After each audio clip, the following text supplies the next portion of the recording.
Hello मेरे दोस्तों, बच्चों, कैसे हैं।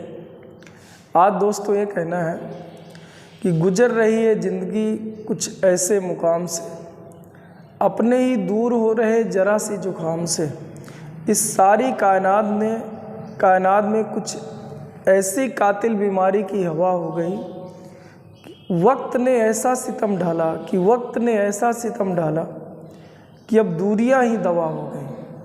चलिए ठीक है, इसमें हमें ये सोचना है कि वक्त है तो गुजर ही जाएगा।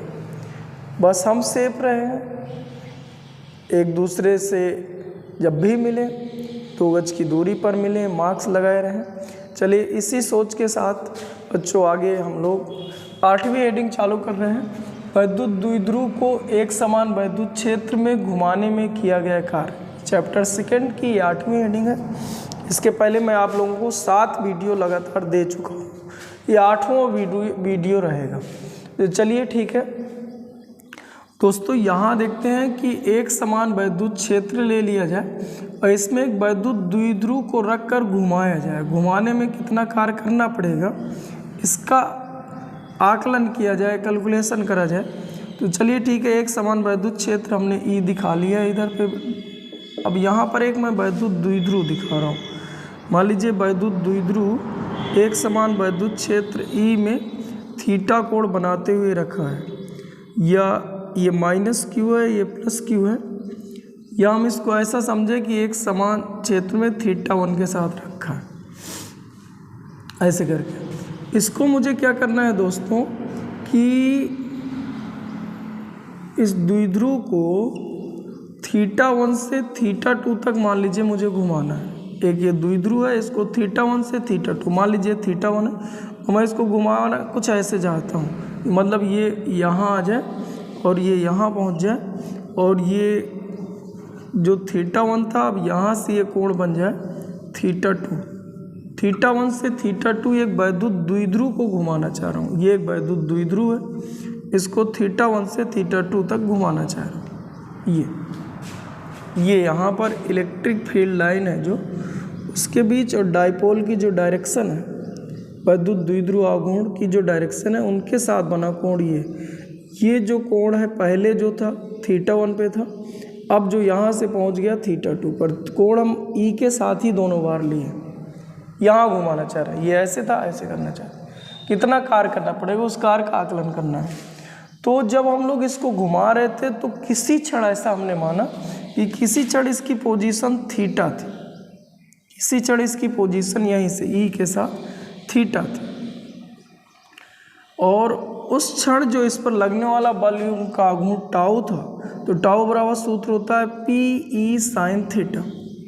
इस क्षण मान लीजिए हम थीटा 1 से थीटा 2 घुमाना चाह रहे थे, तो किसी क्षण जब घूमते घूमते ये थीटा पर था, तो उस समय लगने वाला बल का आघूर्ण टाउ बराबर पी साइन थीटा होगा।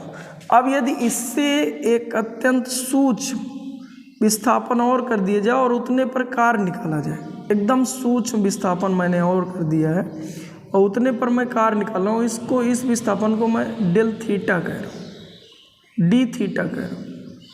इतना विस्थापन हमने और करा और इतने पर कार्य निकालना चाह रहे हैं, तो इतने पर जो कार्य होगा डी ओमेगा बराबर, चूँकि कार्य बराबर सूत्र हुआ करता है बल गुणे विस्थापन, तो यहाँ पर हम देख रहे हैं कि बल आघूर्ण गुणे कोणीय विस्थापन रख रहे हैं, या इसी को हम लोग लिख सकते थे डेल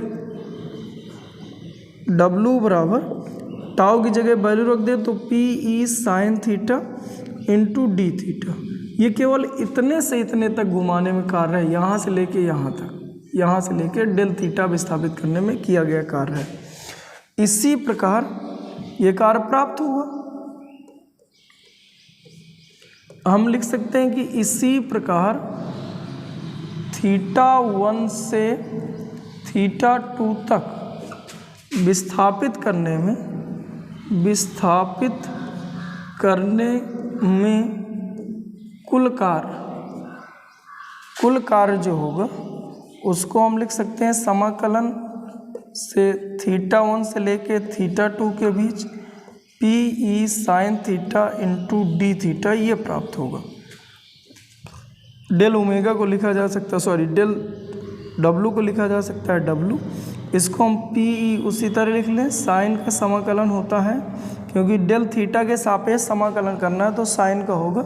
साइन का समाकलन होता है cos theta minus cos theta, और ये थीटा 1 से लेके थीटा 2 तक। दोस्तों इसको मैं इधर लिखे दे रहा हूँ, तो ये आ जाएगा पी ई और upper limit minus lower limit, तो माइनस कास थीटा 2 और माइनस माइनस प्लस, क्योंकि upper limit minus lower limit, तो ये माइनस का खुद हुआ और ये माइनस का पहले से था, तो माइनस प्लस का हो जाएगा कास थीटा 1। तो इस तरह से W बराबर लिखा जा सकता है P cos theta 1 minus cos theta 2।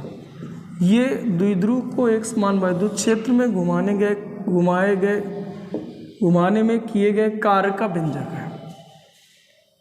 चलिए ठीक, एक बार और समझ लीजिए कि माना एक वैद्युत द्विध्रुव है, वैद्युत द्विध्रुव AB है, वो E के साथ थीटा 1 कोण पर रखा है। इसको हमें थीटा 2 कोण तक घुमाना है। जब इसको थीटा 1 से थीटा 2 तक घुमाएं, ये थीटा 1 कोण है, यहाँ थीटा 2 है, पूरा का पूरा जो कोण है यहाँ से लेके यहाँ तक थीटा 2 है, थीटा 2 घुमाना है। तो उस क्षण जब घुमा रहे थे तो उस क्षण किसी समय इसका कोण ई के साथ थीटा था, तो लगने वाला बल आघूर्ण टाउ बराबर इतना था। अब अगर अत्यंत सूक्ष्म विस्थापन डी थीटा कर दें तो कार्य हमें इतना करना पड़ेगा, यानी यहाँ पर ये वैल्यू रख दें तो इतना प्राप्त होगा। इसी प्रकार अगर हम यहाँ से लेके यहाँ तक, यानी थीटा 1 से थीटा 2 तक पूरा विस्थापित करते तो कुल कार्य ये हो जाएगा, कुल कार्य का ही आ गया। चलिए ठीक है, इधर मैं माना लिखे दे रहा हूँ।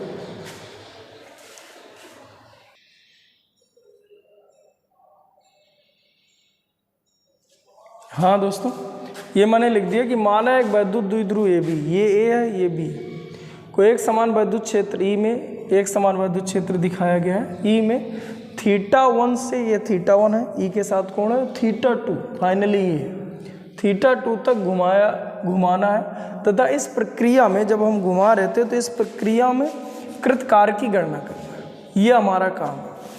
इसके लिए जब हम गणना करना है तो उसके लिए हम करें क्या, इसके लिए किसी क्षण जब द्विध्रुव एक समान वैद्युत क्षेत्र E के साथ थीटा कोण पर था, ये हमने थीटा कोण पर माना है। यहाँ पर हमने एक द्विध्रुव दिखाया है, ये थीटा कोण पर है। हमारे द्विध्रुव थीटा कोण पर होता है तब इस पर लगने वाला बल युग्म का आघूर्ण टाउ बराबर P साइन थीटा होगा। अब यदि अत्यंत सूक्ष्म डेल थीटा और विस्थापित कर दें तो इसको विस्थापित करने में, अत्यंत सूक्ष्म डेल थीटा विस्थापित, यहाँ डी थीटा लिखा है बेटा, यहाँ लिखा है डेल थीटा विस्थापित करने में किया गया कार्य डी डब्ल्यू हो, तो डी डब्ल्यू बराबर सूत्र होता है टाउ, डी डब्ल्यू बराबर टाउ इंटू डेल, कार्य बराबर सूत्र करता है बल गुणे विस्थापन। तो यहाँ हमने कोणीय विस्थापन लिया है, इसलिए यहाँ पर बल की जगह बलाघूर्ण लिया, बल गुणे विस्थापन अभी भी यहाँ लिखा है, कोणीय विस्थापन तो कोणीय बल कुल मिला के बलाघूर्ण लिखा हो, टाउ की जगह वैल्यू रख दी, तो यह हमने इस तरह, तो कार्य जो होगा इतना होगा। इसी प्रकार थीटा 1 से थीटा 2 तक विस्थापित करने में जो कुल कार्य होगा, तो हमने समाकलन कर दिया थीटा 1 से थीटा 2 लिमिट लेके, यहाँ वैल्यू उठा के रखे, तो साइन थीटा P उसी तरह बाहर हो गया, कांस्टेंट है। साइन का जो समाकलन होता है कास होता है माइनस का, upper limit minus lower limit रख दिए, उत्तर आ गया। चलिए दोस्तों, समझ में आया होगा। इसमें आगे और चीज़ें देख रहे हैं, संतुलन की स्थिति से हम लोग देखें, देखिए आगे कुल मिला के W बराबर आया P E cos theta 1 minus cos theta 2। अब देखिए इसमें यदि करके हम लोग इधर थोड़ी समझें, यदि मान लीजिए एक द्विध्रुव को संतुलन की स्थिति से उठाया जाए और फिर उसको थीटा कोण विस्थापित किया जाए, मान लीजिए यहाँ पर हम माइनस क्यू ले रहे हैं, ये A है, ये B है, यहाँ प्लस क्यू, ये एक वैद्युत द्विध्रुव हो गया, इसका द्विध्रुव आघूर्ण P है, ये वैद्युत द्विध्रुव है, इसका वैद्युत द्विध्रुव आघूर्ण P है। और अगर यहाँ पर देखा जाए बेटा तो P की डायरेक्शन यूँ है, क्योंकि माइनस से प्लस की ओर P की डायरेक्शन ली जाती है, तो ये P की डायरेक्शन है, और इधर ही बेटा E की डायरेक्शन है, तो यहाँ जो थीटा 1 है वो 0 है, थीटा 1 ये इस सिचुएशन से उठा रहे हैं। अब फिर मान लीजिए कि हम इस सिचुएशन तक ले गए, यहाँ तक मान लीजिए लिया जाए, यहाँ और ये यहाँ पहुँच गए, इस सिचुएशन तक लिया जाए तो जो दोबारा घूमा है इसको हम थीटा कह रहे हैं, इसका मतलब हम θ2 को थीटा लिख सकते हैं। तब अगर हम लोग देखें इधर पर जो कार्य है W बराबर P और इधर पर लिखेंगे cos 0 माइनस cos थीटा, तो यहाँ पर लिखा जा सकता है P1 माइनस cos थीटा। इस तरह से ये कार्य निकल आया संतुलन की स्थिति से। यहाँ लिख सकते हो यदि वैद्युत द्विध्रुव को वैद्युत क्षेत्र की दिशा अर्थात साम स्थिति या संतुलन की स्थिति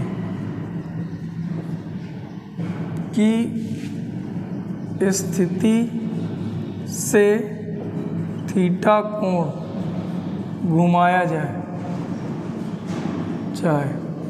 तो आप ये लिख सकते हो। उसी के जस्ट नीचे इसको लिखना, कंप्लीट करो। चलिए लिख गया होगा।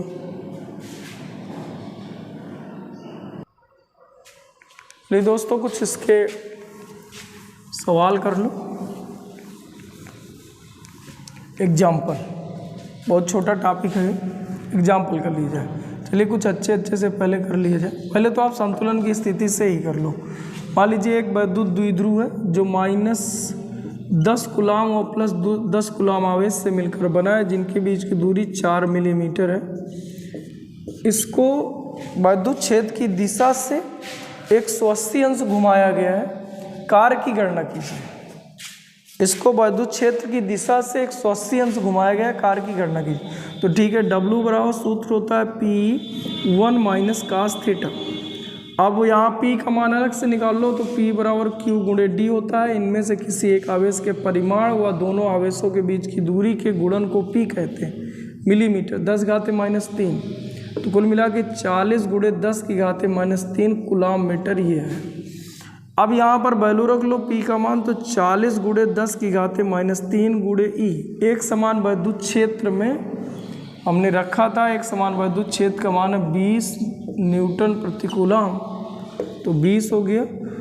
में वैद्युत क्षेत्र की दिशा में रखकर 180 अंश घुमाया गया, मतलब पूरा एक राउंड ऐसे घुमाना है, यानी 1 माइनस cos 180 अंश। cos 180 अंश को लिखा जा सकता है, पहले इसका गुणा कर दो, 4 दूना 8, 800 × 10⁻³ और cos 180 अंश -1 होता है तो माई प्लस का 1 हो जाता है, और 1 पहले से रखा था तो 1 1 2 हो जाता, तो 8 दून 1600 × 10⁻³ यानी 3 अंक बाद दशमलव, तो 1.6 जूल इसका उत्तर होता है। इतना कार्य करना पड़ेगा। चलिए दोस्तों समझ में आई होगी बात। अब देखिए कुछ स्टैंडर्ड क्वेश्चन लेकर है जिनमें थीटा उटा थोड़ी गेस करना है। मान लीजिए हमने क्या करा है कि एक समान वैद्युत क्षेत्र E है, एक समान वैद्युत क्षेत्र E है,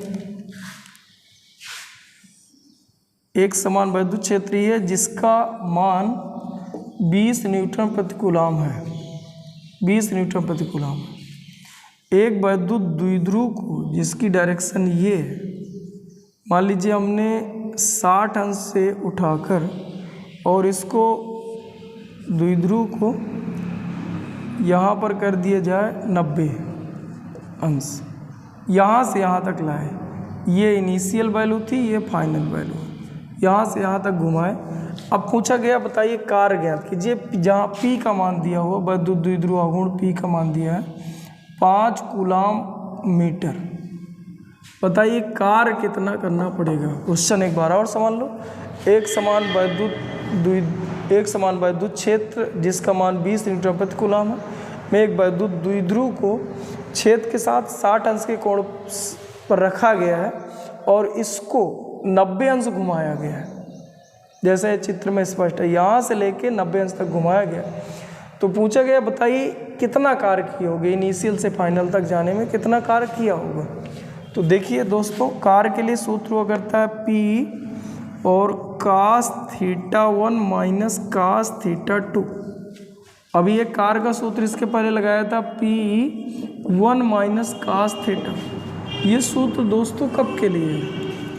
जब द्विध्रुव संतुलन पर हो, यानी विद्युत क्षेत्र की दिशा के साथ फिर कहीं घूम रहा हो, इसलिए cos 0 का मान 1 रखा है। ये थीटा की वैल्यू आ रख दिया हूँ, थीटा यहाँ पर भी है, लेकिन इस बार तो यहाँ से हम 0 अंश से तो उठाए नहीं, 60 अंश से उठा के 90 अंश तक ले गए, तो यहाँ पर इसलिए हम θ1 माइनस θ2 रख रहे हैं।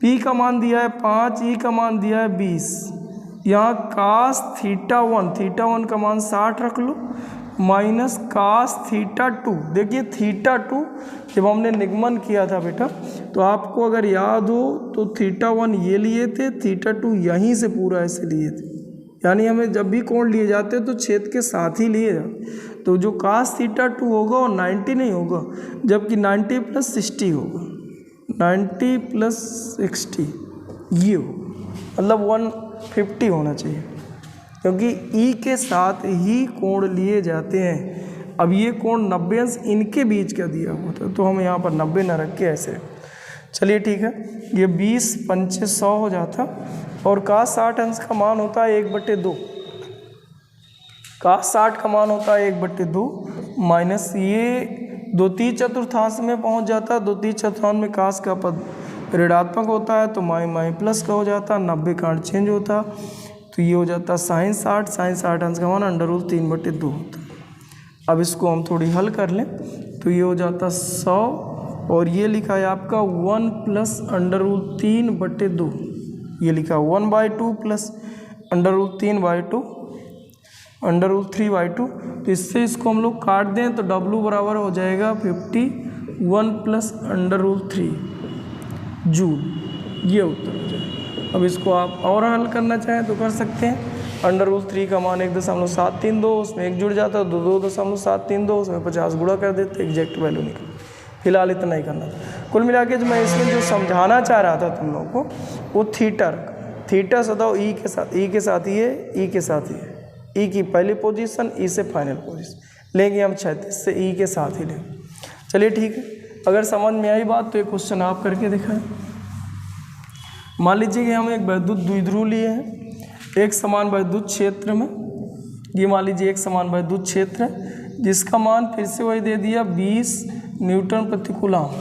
एक समान विद्युत क्षेत्र है 20 न्यूटन प्रति कूलम, इसमें एक विद्युत द्विध्रुव को मान लीजिए -5 कूलम और प्लस का 5 कूलम आवेश से मिलकर बना है। इनके बीच की दूरी 4 मिलीमीटर है, और इसको मैं 60 या 30 अंश से उठाकर और 130 अंश से उठाकर 90 अंश तक ले गए हैं, ऐसे कर।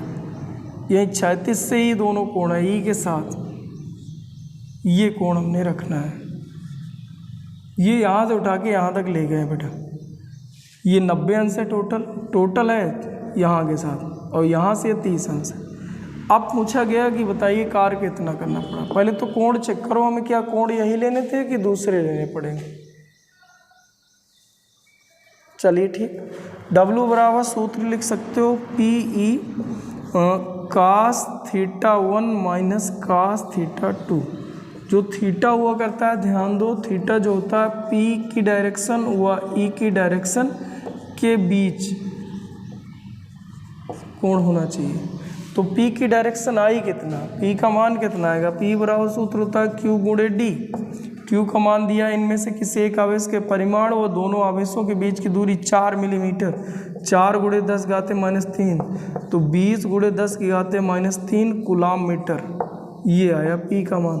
और डायरेक्शन किधर होती है, माइनस से प्लस की ओर, तो P की डायरेक्शन ये हो गई, तो और E की डायरेक्शन ये, P की डायरेक्शन ये ऐसे करके, और E की डायरेक्शन ये P की डायरेक्शन है माइनस से प्लस की ओर, और यहाँ कोण हमने दिया था 30 अंश, तो हमें ये कोण रियल में रखना चाहिए था, यानी 150।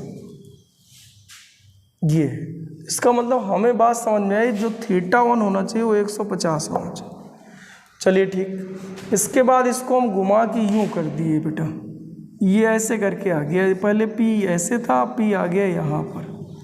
अभी भी मैंने कहा कि E के साथ ही कोण लेना है, तो ये अब E के साथ कोण कितना हो गया 90, मतलब इधर वाला 90 ना लेके इधर वाला 90 लेना था, क्योंकि ये माइनस का 5 कूलम यहाँ पहुँचा, प्लस का 5 कूलम यहाँ पहुँचा, तो माइनस से प्लस की ओर पी की डायरेक्शन ऐसे नीचे को गई, ये पी की डायरेक्शन हो जाती है, ये ई की डायरेक्शन है, तो हमें कोण ये वाला चाहिए, इधर वाला ये, तो यानी θ2 बराबर मैं लिख सकता हूँ 90। अब यहाँ उठा के रख देना है दोस्तों, तो उत्तर आ जाता है। अब P का मान दिया है कितना, 20 गुणे 10 की घात -3 गुणे ई का मान 20 cos θ1 150 माइनस cos θ2 90। अब देखिए ये आपका हो जाता 2 दूनी 4, 400 गुणे 10 की घात -3 और cos 150 को हम लिख सकते हैं 90 + 60, 90 काट चेंज तो हो जाएगा sin 60, sin 60 अंश का मान हो जाता √3/2 और 2/3 चतुर्थांश का है, तो 2/3 चतुर्थांश में cos का पद ऋणात्मक होता है, माइनस का हो जाता, cos 90 का मान 0 होता है। तो कुल मिला के प्लस माइनस का माइनस, और ये हो जाता 400 माइनस 400 √3/2 गुणे 10 की घात -3, तो ये हो जाता -200 √3 गुणे 10 की घात -3 जूल। ये इसका उत्तर होता।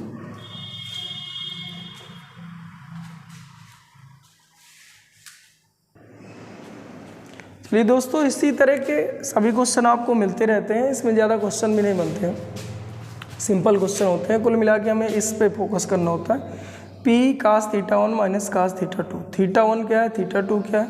θ1 सदैव E के साथ इनिशियल की वैल्यू है, E और P के बीच की वैल्यू है, E की डायरेक्शन ये थी, P की डायरेक्शन ये थी, कोण आपका मिला था। फिर E के साथ P की जो दूसरी पोजीशन थी उसके बीच बना कोण था।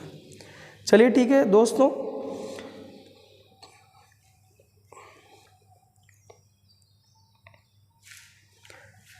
एक छोटी सी बात है लेकिन है बड़े कमाल की। डिलीट करने में बहुत कम समय लगता है, लेकिन डाउनलोड करने में ज़्यादा समय लगता है। चीज़ों को बनाने में समय लगता है, बिगाड़ने में कोई समय नहीं लगता, फिर वो चाहे एप्लीकेशन हो या रिलेशन हो। तो इस बात को भी बच्चों ध्यान रखना है। Thank you, thank you, thank you.